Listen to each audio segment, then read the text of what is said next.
La 3e année de notre mariage, le magnifique oiseau de paradis que mon mari entretenait en secret a finalement osé se montrer. La jeune fille, en me voyant, a paniqué comme une petite princesse de conte de fées, totalement innocente des choses de la vie. J'ai lentement bu une gorgée de ma soupe, et d'un air calme, je l'ai invité à quitter ma maison. À l'étage, Vincent, s'appuyant à la rampe, descendait les marches d'un pas nonchalant. Quand son regard a croisé le mien, il a simplement souri avec une ironie mordante. « Éléonore, tu devrais peut-être essayer, toi aussi. La jeunesse a un charme bien particulier. » Je savais qu'il me provoquait, je savais que Vincent avait toujours aimé piétiner l'amour-propre des autres pour se divertir. Alors, j'ai baissé la tête et souri faiblement. Vincent ignorait que mon jeu était bien plus audacieux que le sien. Une seule infidélité, et j'étais tombé sur le jeune héritier de la haute finance parisienne. En rentrant d'un dîner d'affaires, j'ai entendu le cliquetis d'ustensiles dans la cuisine. La lumière de la chambre, au premier étage, était encore allumée. En 3 ans de mariage, Vincent n'avait jamais mis un pied dans une cuisine. La femme de ménage était partie depuis longtemps. Mes pas se sont arrêtés, puis j'ai changé de direction pour entrer dans la cuisine. En voyant la jeune fille qui s'y affairait, je n'ai ressenti aucune surprise. Ce n'est qu'en m'approchant que j'ai senti l'odeur d'un bouillon destiné à dissiper les effets de l'alcool. Elle devait avoir une 20aine d'années, radieuse comme un magnolia blanc à peine éclos. La chemise de nuit qu'elle portait était ample, balayant presque le sol, et le tablier noué autour de sa taille pendait sans forme. Entendant probablement mes pas, elle a souri et a appelé « Ah, Vincent, mon chéri, aide-moi à nouer mon tablier. » Je n'ai pas refusé, je me suis approché, j'ai délicatement saisi les lanières du tablier et les ai nouées en un joli papillon. Elle s'est retournée en riant. « Tu ne m'avais pas dit que tu allais te coucher ?» Ces mots se sont étranglés dans sa gorge, la cuillère en porcelaine dans sa main est tombée sur le carrelage, se brisant en 1000 morceaux. Un petit éclat a atterri près de mon pied. Son visage est devenu blême, elle a bégayé « Madame. Madame le roi. » Mon regard a balayé son cou et ses épaules, où une série de marques rouges trahissait l'enthousiasme récent de mon mari. J'ai souri doucement et demandé « Un bouillon pour la gueule de bois ? Puis-je en avoir un bol ?» Je ne me souviens plus exactement quand mon mariage avec Vincent a commencé à pourrir. Je me rappelle seulement que la première femme à se présenter chez nous était son ancienne secrétaire. Elle avait fait irruption si soudainement que je n'ai pas eu le temps de réagir. En ouvrant la porte, j'ai vu 2 silhouettes enlacées sur le canapé que Vincent et moi avions choisi ensemble. Me voyant, elle a feint la surprise et s'est reculée. Un jeu d'actrice si médiocre qu'elle aurait été mise au placard pour 50 ans dans le monde du cinéma. Je savais que ce jour-là, Vincent était complètement ivre, et je savais qu'elle tentait un pari audacieux en profitant de son état. Ainsi, quand Vincent l'a licenciée plus tard, je n'ai pas été surprise. Ma mémoire a toujours été excellente. D'un seul coup d'œil, j'ai reconnu la fille en face de moi. C'était Clara, que j'avais vue 4 mois plus tôt. Ce jour-là, je me rendais en voiture à l'entreprise de Vincent sous une pluie battante. Il la tenait par la taille tandis qu'un employé à côté d'eux les abritait sous un parapluie. Je l'ai observé en silence la faire monter en voiture avec une douceur et une prévenance infinie. La scène était digne d'un film romantique. J'ai bu une gorgée du bouillon, le regard fixé sur la jeune fille debout près de la table. Clara avait la tête baissée, les mains crispées, ses doigts devenus blancs à force de serrer. J'ai ouvert la bouche pour la congédier poliment, il se fait tard. Elle a sursauté comme un lapro effrayé, levant la tête précipitamment. Je pars tout de suite. Docile, sage, sachant rester à sa place. Pas étonnant que Vincent l'ait gardée si longtemps à ses côtés. Elle n'a pas demandé à monter voir Vincent une dernière fois, ni mentionné de changer de vêtements. Elle a simplement pris son téléphone et s'est dirigée vers la porte. Mais à mi-chemin, elle s'est retournée brusquement. « Madame le roi. Pour le bouillon, pourriez-vous rappeler à Monsieur Dubois de le boire ? Sinon, il aura mal à la tête demain matin. » J'ai hoché légèrement la tête. Au moment où la porte se refermait, l'occupant de la chambre est sorti lentement. La chemise de nuit de Vincent était lâche, le col presque entièrement ouvert, révélant les lignes parfaites de son corps. J'ai jeté un coup d'œil et me suis détourné calmement. Il a entendu, pas besoin que je le lui rappelle. Il a acquiescé, s'est appuyé à la rampe et a descendu les marches lentement. Cela faisait longtemps que Vincent et moi ne nous étions pas vraiment fait face. Il n'avait jamais manqué de femmes à ses côtés, même si elles défilaient toutes, mon tour ne viendrait probablement jamais. Notre relation conjugale était aussi fragile qu'un fil de soie. Éléonore, a-t-il murmuré mon nom, sa voix basse et douce. J'ai levé la tête. Il me regardait en souriant légèrement. Tu devrais peut-être essayer, toi aussi. Les jeunes ont vraiment un attrait différent. J'ai regardé son visage, si calme qu'il était sans vague, et l'image de notre mariage m'est revenue à l'esprit. À l'époque, tout le monde souriait et nous souhaitait de vieillir heureux ensemble. Seule ma meilleure amie ne souriait pas. Alors qu'elle ajustait ma robe de mariée dans la loge, son expression était glaciale. Au moment où le personnel m'a appelé pour entrer dans la salle, elle a doucement repoussé une mèche de mes cheveux et m'a dit à voix basse, « Éléonore, bienvenue. Bienvenue dans le bourbier. » Le mariage chez les nantis n'est rien de plus qu'une transaction d'intérêt. De l'extérieur, ma relation avec Vincent ressemblait à un article de luxe exposé dans une vitrine. Les passants s'extasiaient, disant que nous étions un couple fait au ciel. Mais personne n'imaginait les matériaux bon marché que le marchand avait utilisés pour obtenir cette apparence exquise. Sous le voile de l'argent et du pouvoir, la sincérité des puissants devient si peu chère. Mais je ne m'attendais pas à ce que ce soit mon propre mari qui me conseille de le tromper. Le téléphone posé sur la table a vibré doucement. J'ai baissé les yeux, c'était un message du jeune homme. Vincent était assis en face de moi. Je me suis levé, j'ai essuyé ma bouche avec une serviette en papier. J'ai quelque chose à faire, je sors un instant.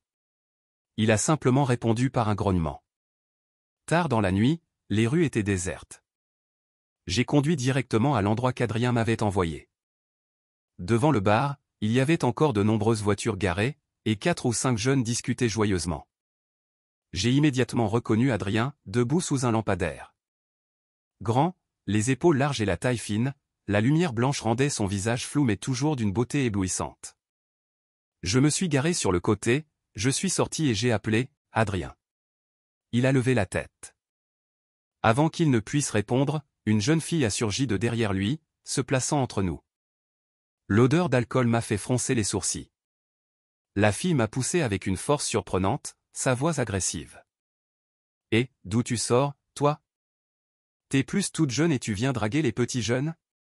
Je n'ai que 25 ans, mais à force de fréquenter le monde des affaires, j'ai inévitablement acquis un peu de la ruse des adultes. » La différence avec ces étudiantes naïves était évidente au premier regard.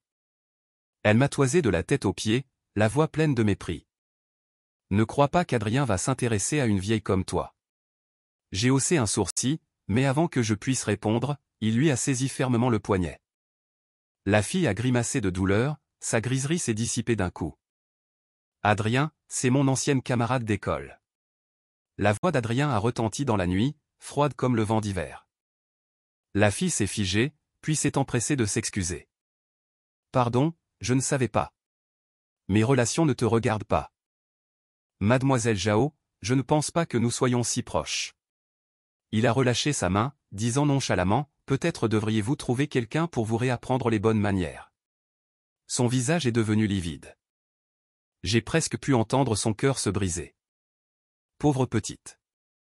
J'ai rencontré Adrien dans un bar, moi aussi.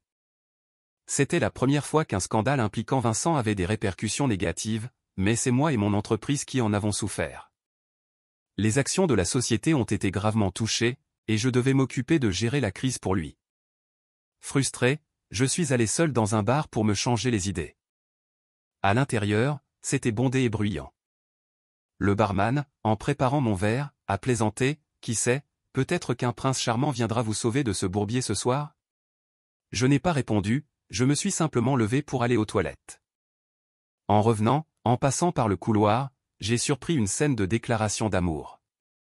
La musique assourdissante emplissait le bar, mais j'ai quand même entendu clairement une fille crier à plein poumon dans un coin, « Je t'aime beaucoup, est-ce que je peux être ta petite amie ?» Je n'ai pas bien entendu la réponse du garçon.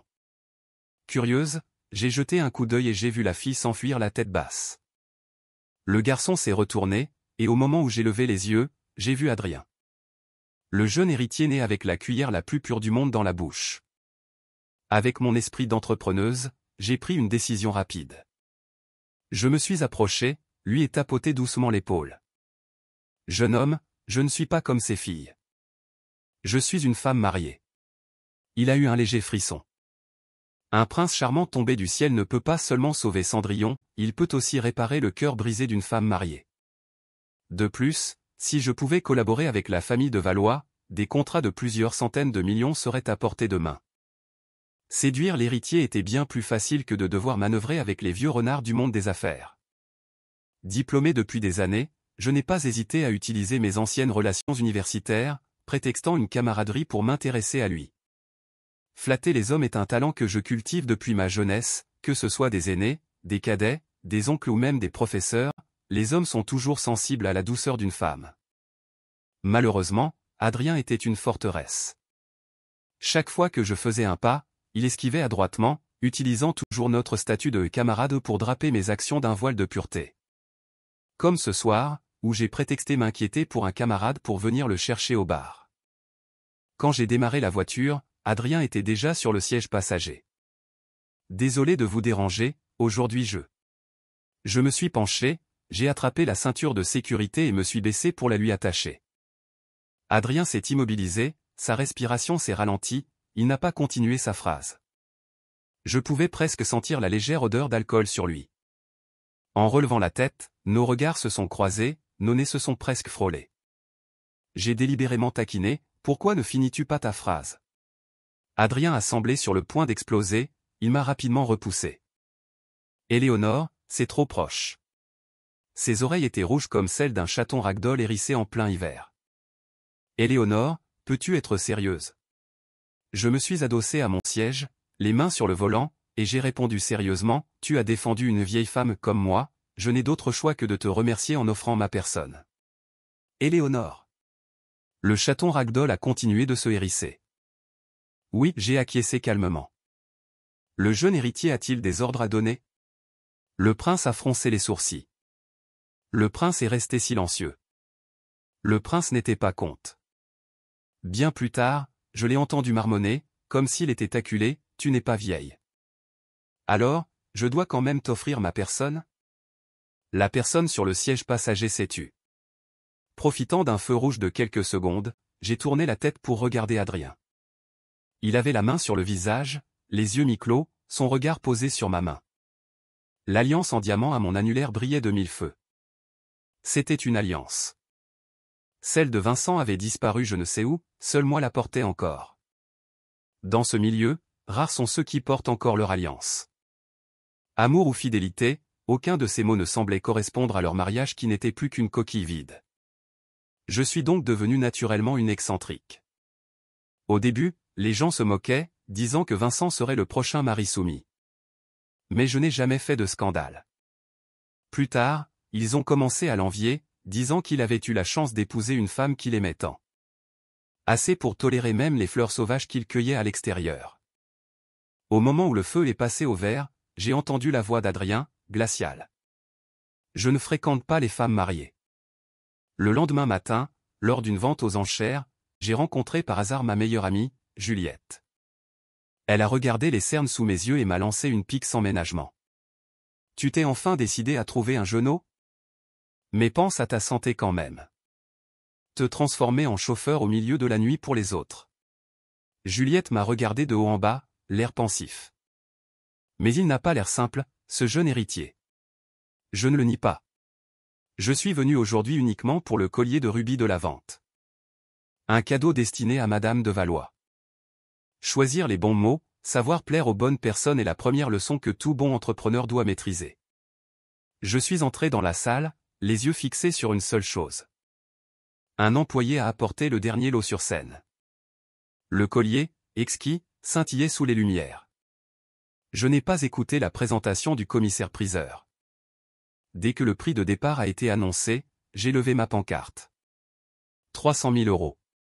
Quelqu'un a surenchéri. 320 000, 350 000. J'ai réfléchi un instant. J'ai levé ma pancarte. 380 000, personne n'a répondu. Y a-t-il d'autres offres, a demandé le commissaire-priseur. 380 000 une fois. 380 000 deux fois. 400 000 une voix a soudainement coupé le commissaire-priseur. J'ai levé la tête par réflexe. C'était Vincent. Il était assis là, sa pancarte encore levée, l'autre bras autour de la fille à côté de lui, me regardant droit dans les yeux avec un sourire. Clara, voyant mon regard, a semblé surprise et s'est blottie contre Vincent. J'ai détourné les yeux. 420 000, 430 000. 450 000. Vincent semblait délibérément me défier. Chaque fois que je faisais une offre, il surenchérissait. Les gens dans la salle restaient silencieux, observant ce drame conjugal de la haute société. J'ai commencé à avoir mal à la tête. Je me suis levé et me suis approché de Vincent. Je ne savais pas que tu collectionnais les bijoux. Il a esquissé un sourire. Soudain, j'ai trouvé que ce collier irait très bien à Clara. J'ai regardé Clara. Elle a rencontré mon regard, s'est mordu la lèvre, les yeux rougis. Madame le roi, ce collier est vraiment magnifique. Vincent a haussé les épaules, ses yeux de séducteur légèrement bridés. J'ai détourné le regard, sentant le calme que j'avais mis tant d'années à préserver sur le point de s'effondrer. Vincent aimait voir les femmes se battre pour lui, et surtout, il aimait me voir perdre mon sang-froid. Il n'a jamais manqué de papillons autour de lui, et leurs stratagèmes pour me provoquer changeaient constamment, comme un défilé de mode sans fin. La seule fois où j'ai perdu le contrôle, c'était il y a 2 ans, quand j'ai giflé une femme de toutes mes forces. Je ne me souviens plus de son visage, seulement que ce jour-là, en me voyant en colère, Vincent avait semblé ravi. Il avait pris ma main qui venait de frapper, l'avait caressée doucement, sa voix pleine d'une fausse tendresse. « Éléonore, si elle t'ennuie, dis-le-moi. Pas besoin de te salir les mains. » Je n'ai rien dit de plus, je me suis levé et j'ai quitté la salle. À l'intérieur, le commissaire-priseur avait déjà frappé le marteau, adjugeant le collier à son nouveau propriétaire. Je suis resté à la porte, regardant en silence un employé guider Vincent et Clara vers le comptoir de paiement. Au moment où Vincent a sorti sa carte de crédit, mon humeur s'est soudainement améliorée. J'ai baissé la tête et envoyé un message à celui que j'avais enregistré sous Adrien, le prince de Paris. « Où es-tu » Adrien a répondu très vite. « Au laboratoire. » J'ai regardé ma montre, réfléchissant un instant. « Tu n'as pas encore dîné ?» La petite bulle indiquant qu'il écrivait est apparue longtemps, mais aucun message n'est venu. Alors j'ai pris l'initiative d'en envoyer un autre. « Attends-moi devant l'université. J'arrive dans environ 40 minutes, je t'apporte à manger du Trianon. » En rangeant mon téléphone, Juliette m'a jeté un regard. « En service pour le jeune héritier aujourd'hui ?» J'ai acquiescé. Elle a voulu dire quelque chose, puis s'est ravisée. J'ai souri. « Juliette, je te l'ai dit, je suis une femme d'affaires. J'ai parfaitement calculé mon temps. » En arrivant, Adrien se tenait devant le portail de l'université, sa posture droite comme celle d'un garde, à la fois un peu naïf et adorable. J'ai conduit jusqu'à lui, baissé la vitre et lui ai tendu le sac de nourriture du siège passager. Adrien a baissé la tête. « Merci. » J'ai levé la tête, sur le point de le taquiner, quand j'ai soudain aperçu 2 silhouettes familières au loin. Le monde est vraiment petit. Il s'est avéré que la petite fleur blanche que mon mari entretenait était une étudiante brillante. Le collier que Vincent venait de remporter aux enchères était déjà à son cou. Même dans la pénombre, l'éclat du bijou était éblouissant. Les bijoux sont faits pour sublimer une personne, mais une fille trop jeune ne peut pas porter une telle opulence. Au contraire, elle semblait n'être qu'un faire-valoir pour le bijou. Mon mari est vraiment un idiot. Une fille de 20 ans, fraîche comme une fleur, n'a besoin d'aucun artifice. Sa jeunesse seule suffit à envoûter. Adrien a suivi mon regard. Vincent nous tournait le dos, on ne voyait que le visage de Clara. Elle est très belle. J'ai détourné les yeux, regardant Adrien avec un intérêt amusé. Il a tourné la tête, a croisé mon regard, ses sourcils ont tressailli. J'ai entendu dire que mon mari aime beaucoup ce style. J'ai regardé Adrien droit dans les yeux. « Je n'aime pas ce style », a-t-il répondu presque instantanément. Nos 2 phrases se sont heurtées dans les airs. Je me suis arrêté 2 secondes, puis j'ai éclaté de rire, un rire plein de sous-entendus. Le visage du prince est devenu rouge, il a porté la main à son visage pour se cacher. J'ai demandé avec curiosité, « Alors, quel style aimes-tu » Le visage d'Adrien était rouge comme une fraise mûre. Éléonore, il a pris une profonde inspiration, ses oreilles toujours rouges. Il a baissé la main et m'a regardé. Quand tu dis que ton mari aime ce style, qu'est-ce que tu veux dire? Définir ses propres goûts n'est pas facile, mais il était évident que Clara et moi étions deux types complètement différents. S'il aime le type de Clara, qu'est-ce que cela pourrait bien signifier d'autre? Je n'ai pas répondu, j'ai juste souri et fait un signe de la main. Va manger, il se fait tard. Adrien a froncé les sourcils, l'air un peu mécontent. Un instant plus tard, il a soupiré doucement. Vendredi prochain, tu es libre? Pourquoi? Mon intérêt s'est immédiatement ravivé. Le jeune héritier a l'intention de franchir les limites et de commencer une liaison interdite? Éléonore, a-t-il sifflé mon nom entre ses dents, ses oreilles rouges comme si elles allaient prendre feu. Je veux juste te remercier de t'être occupé de moi, t'inviter à dîner. Juste nous deux. Un homme et une femme dînant ensemble, c'est l'instinct le plus fondamental de l'espèce humaine. Un homme célibataire et une femme. Pas tout à fait célibataire, dînant en tête-à-tête. Petit héritier, tu n'es pas si pur, hein? J'ai tendu la main pour lui pincer la joue. Il n'a pas pu esquiver, et j'ai touché sa fossette. Surpris comme s'il avait reçu une décharge électrique, il a reculé brusquement, réagissant comme un adolescent qui n'a jamais été amoureux. Si tu n'es pas libre, alors tant pis. Adrien a tourné le visage, sa voix pleine de gêne. Bien sûr que je suis libre. J'ai souri et lui ai donné rendez-vous vendredi. Je me doutais que Clara me chercherait, mais je ne m'attendais pas à ce qu'elle le fasse si vite. Quand j'ai reçu son message, j'étais en train de traiter des documents. J'ai donné un dossier à mademoiselle Bernard. Je reviens dans une demi-heure, vous pouvez commencer la réunion sans moi. Elle a acquiescé. Je suis descendu, j'ai conduit jusqu'au café que Clara avait choisi, non loin des bureaux de Vincent. En me voyant, elle s'est immédiatement levée. Madame le roi. J'ai hoché la tête. Elle a souri. Je sais que vous n'aimez pas le café, alors j'ai commandé un thé aux fruits pour vous. Ça vous va? J'ai hoché la tête. Quelle est la chose importante que tu voulais me dire? Clara m'a regardé, les yeux rouges, puis a baissé la tête pour caresser son ventre encore plat. Madame le roi, je suis enceinte. J'ai grandi dans une famille monoparentale, sans père. Je sais combien il est difficile pour un enfant de grandir sans son père. Madame le roi, j'espère que mon enfant pourra avoir une famille complète. J'ai bu une gorgée de thé, disant nonchalamment, je croyais que Vincent était toujours très prudent. Le fait qu'il n'ait pas d'enfants illégitimes est la principale raison pour laquelle je l'ai toléré jusqu'à présent. Les larmes de Clara ont commencé à tomber sur la table. Ce jour-là, j'ai oublié de prendre ma pilule. Madame le roi, elle a levé la tête vers moi, une beauté en larmes. C'est de ma faute, je l'aime trop. Madame le roi, je ne pourrai aimer que Vincent toute ma vie. J'ai toujours pensé que Vincent était un idiot, mais il s'avère que la femme qui l'entretenait était encore plus idiote. Je commençais à trouver Clara pas si mal, mais je réalise maintenant qu'elle n'est qu'une sotte. Je l'ai regardée pleurer froidement, j'ai jeté un coup d'œil à ma montre, réalisant que cette rencontre pourrait se terminer une demi-heure plus tôt que prévu. Mademoiselle Morin, les jeux appelaient calmement. Savez-vous pourquoi j'ai accepté de vous rencontrer aujourd'hui? Elle s'est figée, les yeux rouges comme un petit lapin sur le point d'être abandonné. Mon temps est précieux. Par le passé, beaucoup de femmes m'ont contacté à propos de Vincent. J'ai tout supprimé comme des ordures. Mais vous, vous êtes différente. Vous êtes très belle. Je complimente rarement l'apparence des autres, mais je ne pouvais pas nier qu'elle était une beauté rare. Assez belle pour que je consente à lui accorder une demi-heure de mon temps. Après tout, les beautés sont faites pour être admirées.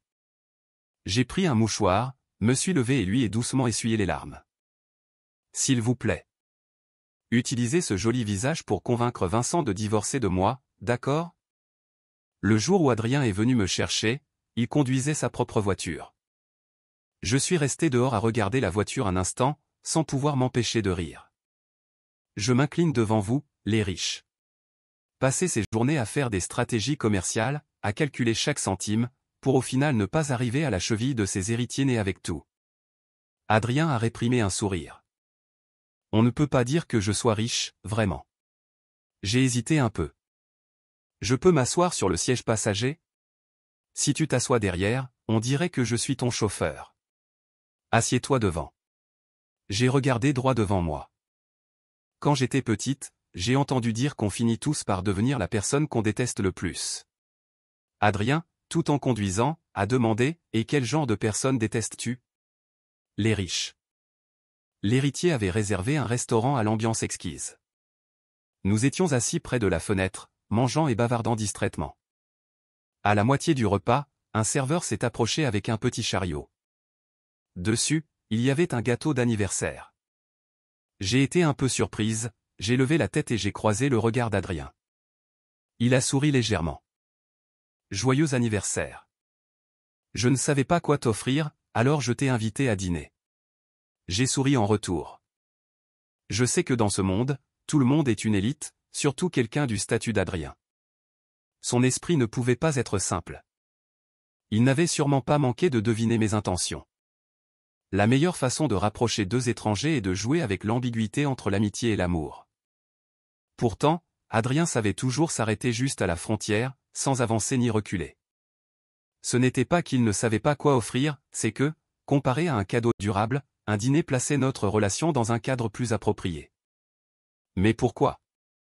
Si on déteste quelqu'un, on peut l'éviter.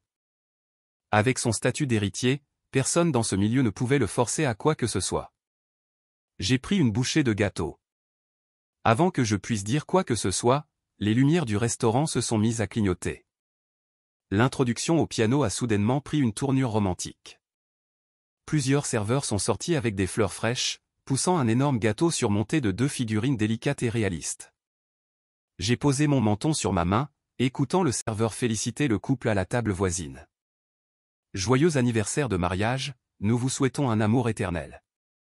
La scène était grandiose. J'ai soupiré. Quel bonheur. Adrien a également regardé, son expression quelque peu complexe. Peut-être que ton mari est à la maison en train de te préparer la même surprise. Son bégaiement était étrangement adorable. J'ai éclaté de rire en le regardant. Adrien a croisé mon regard, puis, comme s'il était mal à l'aise, a baissé la tête pour éviter mes yeux. Je vois que tu n'es pas du tout curieux à mon sujet, n'est-ce pas, ai-je taquiné. J'ai tendu la main, pris son menton et tourné doucement son visage vers le couple de l'autre côté. L'une des personnes était Clara, que tu as déjà rencontrée. Regarde, ai-je dit doucement. Mon mari est juste là. Au moment où Adrien s'est levé, il a failli renverser le verre de vin sur la table. J'ai tendu la main pour saisir son poignet. Il s'est figé, a baissé la tête et a plongé son regard dans le mien, qui pétillait de malice. La colère sur son visage a semblé s'adoucir. Pour la première fois, le jeune héritier a perdu son sang-froid sans repousser ma main comme s'il chassait un mauvais esprit. J'ai posé mon menton sur ma main et l'ai regardé en souriant. Tu veux boire un verre avec moi? En raccompagnant Adrien à son hôtel, en réalité, je n'avais pas beaucoup bu, lui non plus. Mais juste au moment où j'allais lui dire au revoir, il a soudainement demandé « Éléonore, ce jour-là, la première fois qu'on s'est rencontrés, c'est aussi à cause de lui que tu es venu au bar, n'est-ce pas ?» Assis sur une chaise, Adrien a levé la tête pour me regarder, ses yeux clairs et sans détour.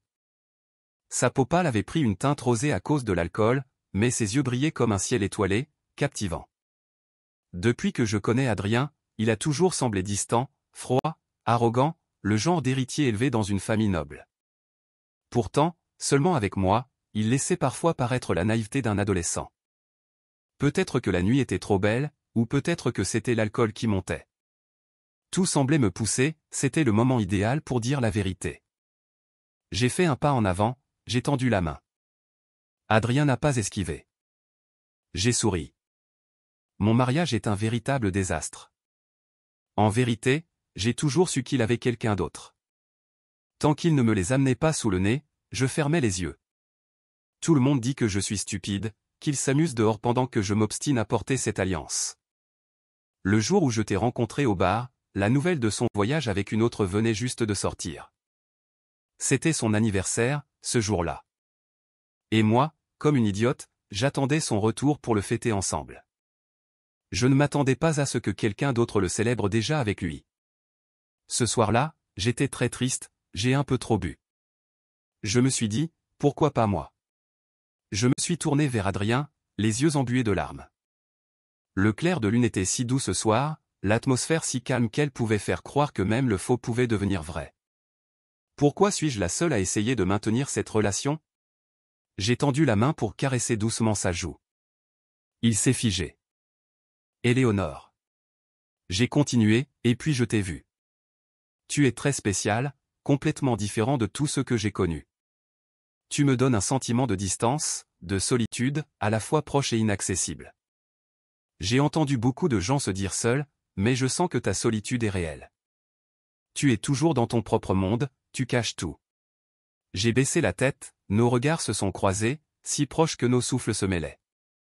Le visage de l'adolescent est passé du rose pâle au rouge vif, comme une cocotte minute sur le point d'exploser. J'ai murmuré, la gorge serrée, peux-tu rester avec moi un moment? Puis, je me suis approché de son oreille et j'ai chuchoté.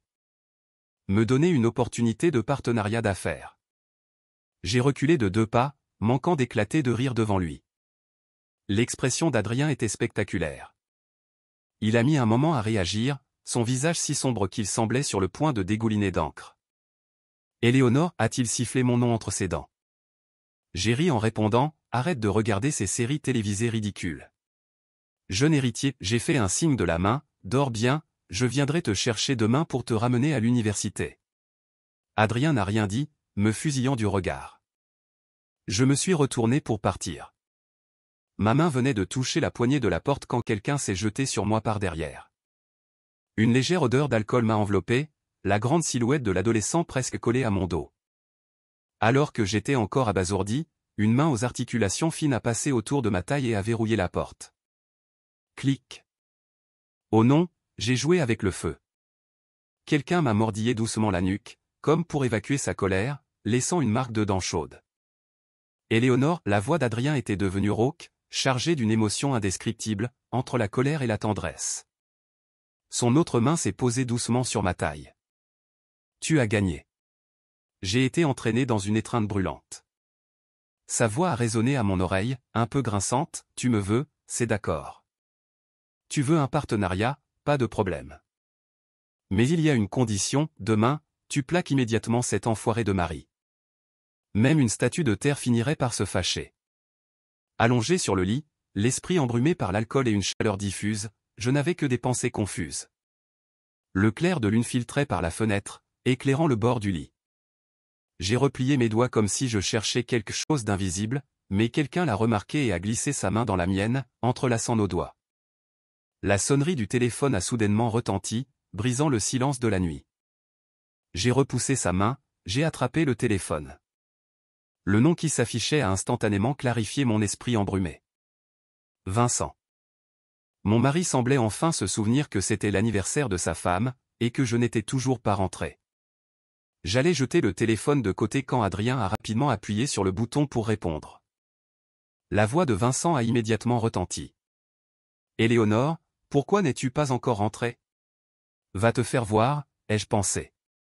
Ce salaud n'abandonnait pas, sa voix pleine de méfiance et d'animosité. Éléonore, qu'est-ce que tu fais? J'allais ouvrir la bouche quand Adrien a résolument mis fin à l'appel. Les cris de Vincent ont été coupés net. J'ai levé les yeux vers Adrien. Il s'est penché et je lui ai couvert la bouche par surprise.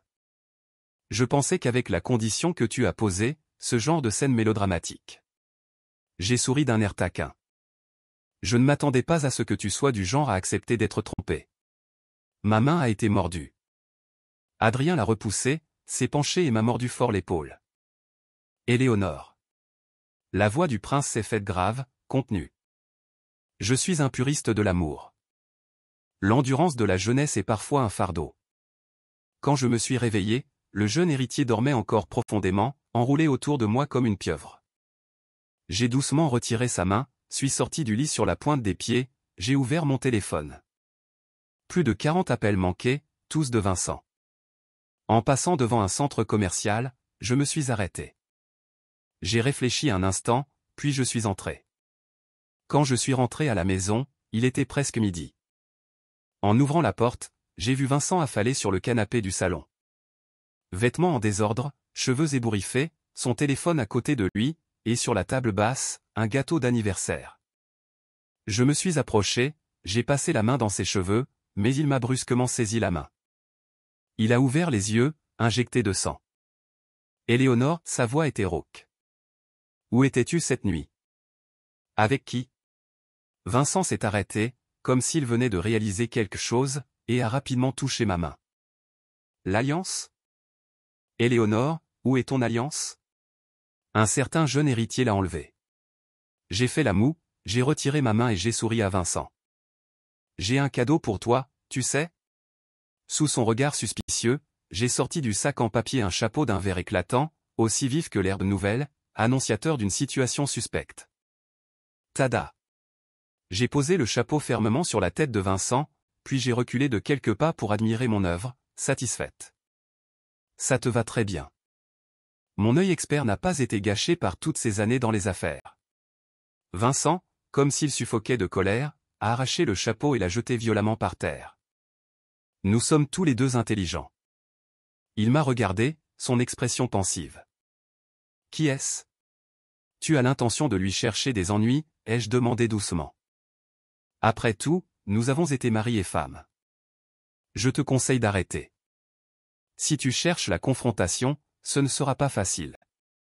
Qui est-ce? A insisté Vincent. J'ai souri. Adrien de Valois. Le nom de l'héritier était assez retentissant pour figer Vincent pendant quelques secondes. Puis il a saisi ma main. Éléonore, tu me mens, n'est-ce pas? Tu ne crois pas que l'héritier puisse s'intéresser à une femme mariée, ou tu ne crois pas que je puisse trahir notre mariage?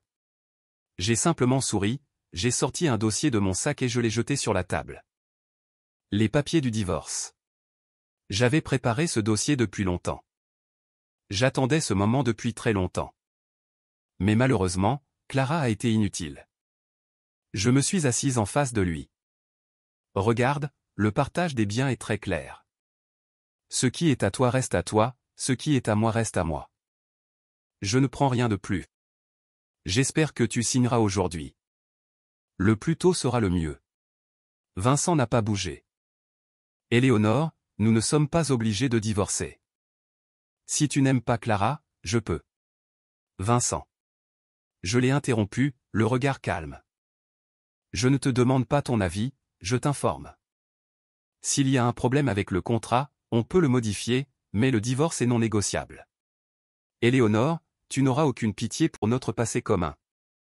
Je ne veux pas que les choses deviennent laides. Je l'ai regardé et j'ai lâché calmement deux mots, fraude fiscale.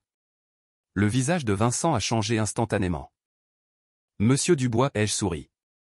Je pense que vous ne voulez pas que cette histoire se retrouve dans les journaux, n'est-ce pas? Vincent est parti avec les papiers du divorce pour se rendre à son entreprise. Je savais que la situation était irréversible à 80%. En prenant mon téléphone, j'ai découvert que j'avais été bombardé de messages. Où es-tu? Tu es à l'entreprise. Très occupé? Une urgence? Parti si tôt? Pourquoi tu ne m'as pas réveillé en partant? Je voulais prendre le petit déjeuner avec toi. Tu comptes me laisser en plan? GIF d'un chat qui pleure. J'ai pris une photo du chapeau vert sur le sol et je la lui ai envoyée. Parti de bon matin offrir des cadeaux. Le prince a répondu par 3 petits points. Génial. La situation financière de l'entreprise de Vincent était actuellement très grave. Un cadre supérieur avait secrètement détourné une grosse somme d'argent. Une fois l'affaire révélée, l'entreprise serait en crise immédiate. Même pour une entreprise établie avec une solide réputation, il était difficile de résister à son népotisme. Ce cadre avait un lien de parenté avec Vincent, donc il n'osait pas le livrer et ne pouvait que chercher discrètement à combler le déficit. Je craignais que si je le poussais à bout, il me traîne dans sa chute avec lui. Pendant les 30 jours de réflexion avant le divorce, j'ai continué à vivre à la maison et à aller travailler comme d'habitude. Sauf que, pour me provoquer, Vincent a ramené Clara à la maison. Ils passaient leurs journées enlacés dans le nid qui était censé être le mien. Parfois, mon regard s'arrêtait sur le ventre de Clara. Plus d'un mois s'était écoulé, et rien n'avait changé. Chaque fois qu'elle croisait mon regard, elle l'évitait. Je savais qu'elle n'osait toujours pas le dire à Vincent. Le jour de l'échéance, il faisait un temps magnifique. Je suis allé au bureau d'état civil dans la voiture de Vincent. Pendant les quelques secondes d'un feu rouge, l'atmosphère dans la voiture était pesante. Vincent a soudainement pris la parole, sa voix n'étant plus ni provocatrice ni sarcastique. Éléonore, si depuis le début je ne m'étais pas impliqué avec d'autres, aurions-nous pu rester ensemble jusqu'à la fin? En réalité, Vincent et moi avions eu une période très heureuse. Peut-être 3 mois, peut-être moins. Je ne me souviens plus très bien. Depuis l'apparition de la première femme, il n'avait jamais manqué de papillons autour de lui. La première fois que je l'ai surpris, le lendemain, une fois dégrisé, il m'a souri, sa voix douce comme du sucre. « Éléonore, a-t-il dit, j'espère que tu ne diras rien qui gâche l'ambiance. » Je l'ai regardé en souriant légèrement, réprimant la colère qui montait en moi. Je n'ai pas demandé qui était cette femme, ni pourquoi. J'ai simplement dit, bois un peu moins, ce n'est pas bon pour ta santé. Peut-être que les gens ne deviennent nostalgiques que lorsqu'ils sont sur le point de tout perdre. En réalité, il ne regrettait rien. Même s'il pouvait recommencer, il ferait le même choix. Je n'ai pas répondu. Au moment où j'ai reçu l'acte de divorce, j'ai enfin ressenti un vrai soulagement. En sortant, Vincent s'est arrêté un instant. « Éléonore. » « Oui, il y en aurait une, ai-je dit à l'improviste. Vincent s'est figé. J'ai souri en le regardant. « Oui. Si tu n'avais jamais trahi, si du début à la fin il n'y avait eu que nous deux, peut-être aurions-nous vieilli ensemble. Peut-être aurions-nous eu une fille intelligente pour reprendre nos entreprises. Nous serions devenus des retraités oisifs, voyageant ensemble à travers le monde. Et un jour, vieux et grisonnants, nous nous regarderions encore comme au premier jour, nous promettant une prochaine vie. » J'ai fait un pas en avant, mes yeux pétillants comme le jour de notre mariage. J'ai tendu la main pour toucher sa cravate, comme tant de fois auparavant, ajustant soigneusement son col. Vincent était un peu ému. « Éléonore. Mais tu n'en serais pas capable. » J'ai reculé d'un pas, évitant la main qu'il tendait vers moi, mon regard devenu glacial. « Tu n'en seras jamais capable, Vincent. Je te connais trop bien. Faux, égoïste, arrogant, volage, irresponsable, hypocrite. » Son visage s'est assombri de plus en plus.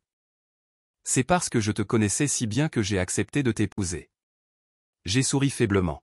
« Continue de sourire.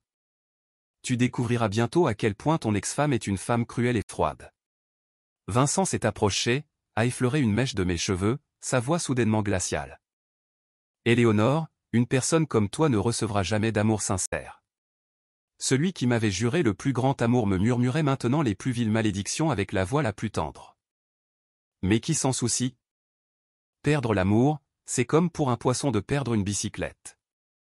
Je n'en ai rien à faire. » Un coup de klaxon a retenti bruyamment de l'autre côté de la rue. Je me suis retourné et j'ai vu le jeune héritier dans sa supercar, le visage plein d'agacement. J'ai reculé d'un pas, j'ai fait un signe de la main et lui ai dit un adieu sincère. À peine monté dans la voiture, Adrien s'est penché pour m'attacher ma ceinture de sécurité.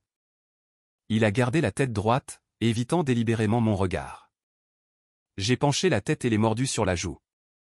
Le prince a sursauté, manquant de se cogner la tête au plafond, ses oreilles rouges vifs. « J'imite ce que tu as fait, ai-je ri. Jaloux ? » Sa voix était acide. « Divorcé et tu lui ajustes encore sa cravate. » Je l'ai embrassé légèrement sur la joue. « Rassure-toi, je ne l'aime plus depuis longtemps. » Adrien a levé la tête, ses yeux brillants me regardant, comme un chiot boudeur qui ne peut cacher son affection. J'ai pris mon téléphone et j'ai appelé un ancien rival de Vincent. Même si j'avais promis de ne rien dire aux médias, je ne pouvais pas contrôler ce que les autres disaient. La nouvelle du scandale de l'entreprise de Vincent a éclaté, les rumeurs se sont propagées comme une traînée de poudre. Il était pris dans une tornade, refusant d'admettre quoi que ce soit. Jusqu'à un après-midi où mademoiselle Bernard a frappé à la porte de mon bureau, les yeux pétillants de joie. « Madame le roi, leur entreprise vient d'émettre de nouvelles actions. » Le poisson avait mordu à l'hameçon. Quand les gens ne veulent vraiment plus se revoir, même un adieu est superflu. Vincent avait réussi à surmonter la première tempête lors de l'Assemblée générale des actionnaires. La salle de réunion de l'entreprise était lumineuse et bien rangée. Devant la baie vitrée, on pouvait voir le flot de gens pressés en bas. Je suis resté là à regarder l'agitation de la rue, soupirant d'émotion. Ce monde est vraiment un sandwich géant. Adrien était assis à côté, portant un masque et un chapeau, insistant pour m'accompagner. « D'accord, je t'achèterai un gâteau tout à l'heure. » Des bruits de pas se sont fait entendre de l'extérieur, les actionnaires entraient un par un dans la salle de réunion. Le dernier bruit de chaussures a résonné dans le couloir, l'emmet lourd. Comme à l'époque où nous n'étions pas encore mariés, quand je venais le chercher à son entreprise et que j'entendais les mêmes pas pressés. Dehors, la voix de la secrétaire murmurait, « Président Dubois, la personne assise à la place d'honneur est la plus grande actionnaire. Elle a tout racheté cette fois-ci. » La chaise présidentielle a pivoté, glissant doucement sur le tapis. Je me suis retourné, les mains appuyées sur la table de conférence, et j'ai regardé Vincent calmement, avec un sourire éclatant. « Ça fait longtemps, cher Vincent. Je ne m'attendais pas à ce qu'on se revoie si vite. » L'expression de Vincent s'est presque fissurée. En me serrant la main, il a utilisé presque toute sa force. Je n'ai pas été en reste, mes ongles fraîchement manucurés lui ont rendu l'appareil. La réunion ne s'est pas très bien déroulée, principalement parce que j'ai consacré toute mon énergie à pointer du doigt les failles de l'entreprise de Vincent. Ce n'est pas de ma faute, c'est juste que son entreprise fuyait de partout. À plusieurs reprises, Vincent a failli perdre contenance face à mes questions acérées. Plus son visage s'assombrissait, plus mon humeur s'améliorait. À la fin de la réunion, les actionnaires ont quitté la salle les uns après les autres. Certains ont essayé de s'approcher pour me parler, mais Vincent s'est interposé. Sa grande silhouette se dressait devant moi, son regard sombre, son visage noir comme de l'encre. « Éléonore, tu es vraiment... » Il a grincé des dents, point une garce sans scrupules.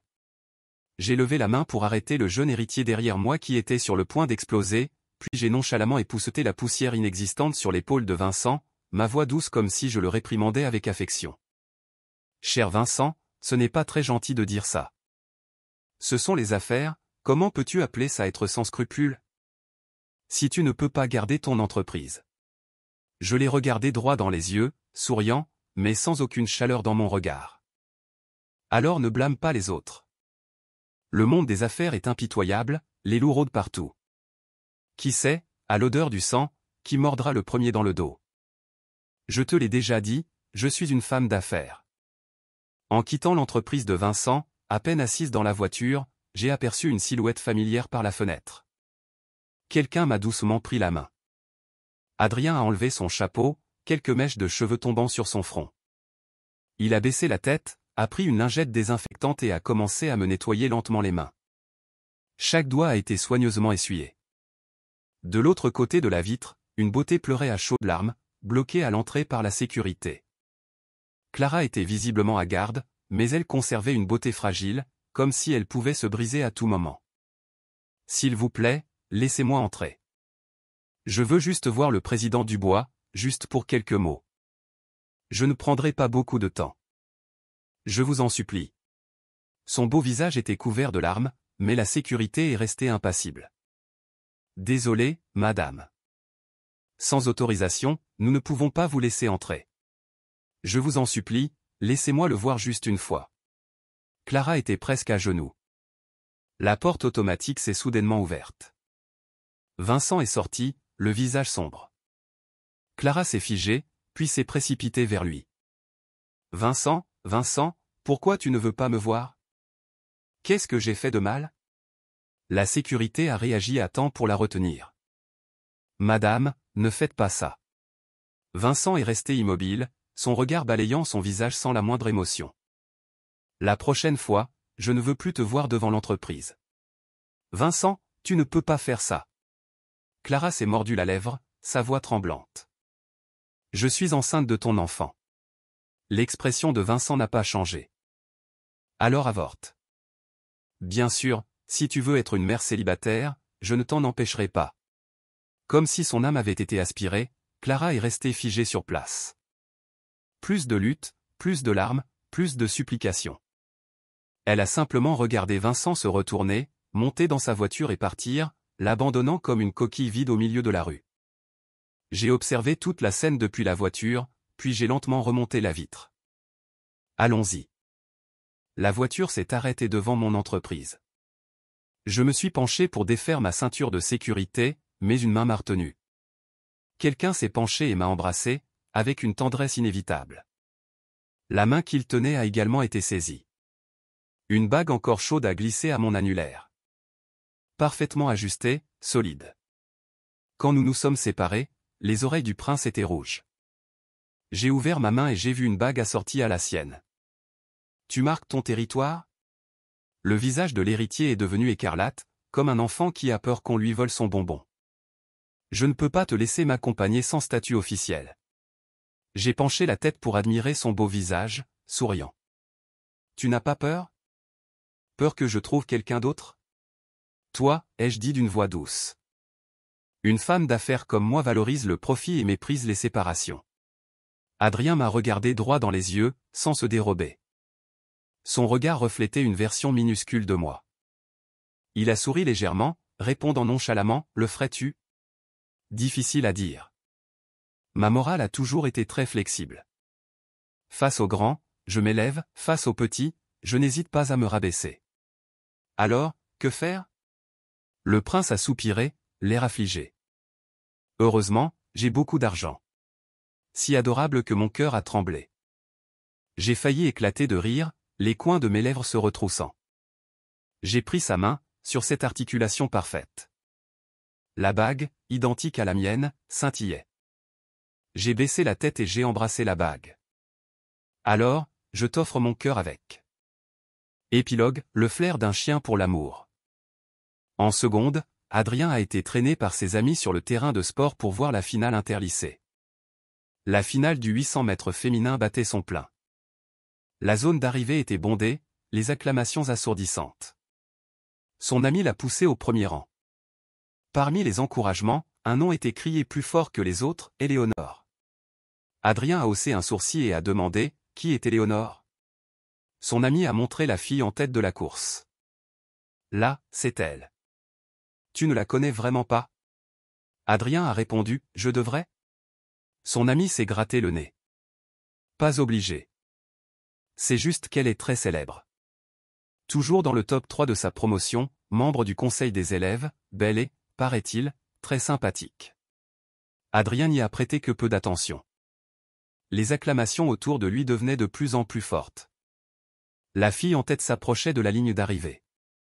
Adrien a levé la tête, et son regard a croisé celui, souriant, de la jeune fille sous le soleil. Sa queue de cheval se balançait au rythme de sa course, son visage rougi par l'effort la faisait ressembler à une pêche mûre et juteuse. Une pêche. C'est l'image qui est apparue dans l'esprit d'Adrien.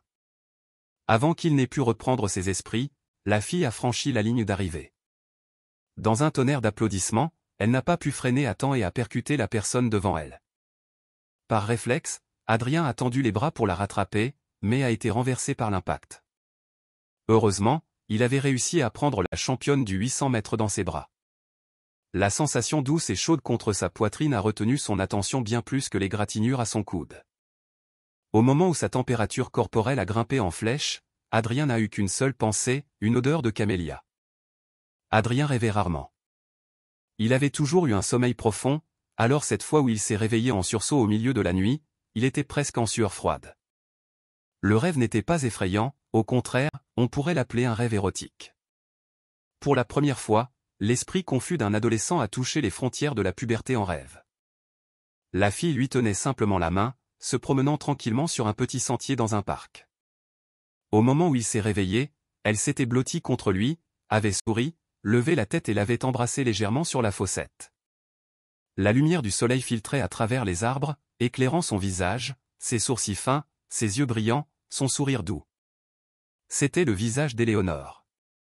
La conséquence du développement du corps avant l'esprit et qu'au réveil, le petit drapeau était déjà dressé, saluant le matin avec sérieux. Adrien s'est couvert le visage de la main, criant intérieurement. Dégoûtant, pervers, dépravé. En tant que descendant d'une famille prestigieuse centenaire, bien que n'étant pas une famille d'érudits, elle avait au moins la réputation d'une éducation stricte. Un jeune héritier choyé dans le luxe s'est pour la première fois senti dégoûté de lui-même. Pour son 21e anniversaire, Adrien a été piégé par ses amis dans un bar. En voyant la foule de jolies filles dans la pièce, il a immédiatement compris qu'il était tombé dans un piège. Ses amis regardaient le spectacle de loin, tandis que les filles l'encerclaient, bloquant toute issue. Au milieu du cercle, les oreilles d'Adrien bourdonnaient, sa tête était sur le point d'exploser, principalement de colère contre ses amis sans vergogne. Il a eu du mal à prétexter d'aller aux toilettes pour s'échapper.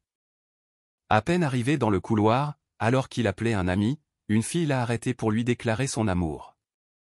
Avec plus de 20 ans de bonne éducation, il a réprimé sa colère et a poliment refusé. La jeune fille s'est enfuie en se cachant le visage. De l'autre côté du téléphone, son ami se moquait de lui. Il y en a d'autres qui te cherchent. La prochaine fois que tu fais un coup pareil, je ne te parle plus, a coupé froidement Adrien. L'autre a finalement réalisé qu'il était extrêmement en colère et s'est empressé de s'excuser. Le téléphone n'était pas encore raccroché quand, à ce moment précis, une paire de mains douces a entouré sa taille par derrière. Une légère odeur de camélia flottait dans l'air, réveillant tous ses sens en alerte. À son oreille, une voix rauque, teintée par le temps, mais si familière, comme s'ils avaient discuté la veille. Le taux d'adrénaline de l'héritier a grimpé en flèche. La personne derrière lui a ri doucement, son souffle chaud sur son oreille. « Jeune héritier, je ne suis pas comme ces autres filles. Parce que je suis une femme mariée. » Le cœur du prince, qui n'avait pas travaillé depuis longtemps, a failli exploser. Le prince n'avait pas d'expérience, mais il était jeune, passionné, plein d'énergie et de force. Et il avait un amour intense, trop longtemps réprimé sous les couches de convenance et de morale, qui a finalement débordé, accompagné d'un désir de possession et d'une pointe de jalousie. Adrien a baissé la tête. La neige blanche, piétinée, s'épanouissait en fleurs de prunier. La pièce n'était pas éclairée, seuls des halètements se mêlaient aux corps enlacés, chaque battement résonnant dans la nuit silencieuse. Soudain, quelqu'un lui a relevé le visage. Adrien a levé les yeux. Les longs cheveux d'Éléonore étaient étalés sur les draps blancs, le clair de lune tombant doucement dans ses yeux, ses cils humides de larmes physiologiques. Ses yeux, brillants comme des gemmes lavées à l'eau de source, étincelaient dans la pénombre. Éléonore la regardait, ses yeux pétillants de malice. « Tu es un chien. » Une question qui semblait être une plaisanterie. Adrien s'est souvenu d'une comptine de son enfance. Dans la neige, de petits artistes, le poussin dessine des feuilles de bambou, le chien dessine des fleurs de prunier. Il a souri doucement, un son qui s'est dissous dans l'air, léger comme une brise de printemps. Il s'est penché et l'a embrassé entre les sourcils, doux comme le vent. L'odeur de camélia flottait toujours à ses narines. Éléonore avait demandé en plaisantant. Adrien a répondu très sérieusement. « C'est possible. »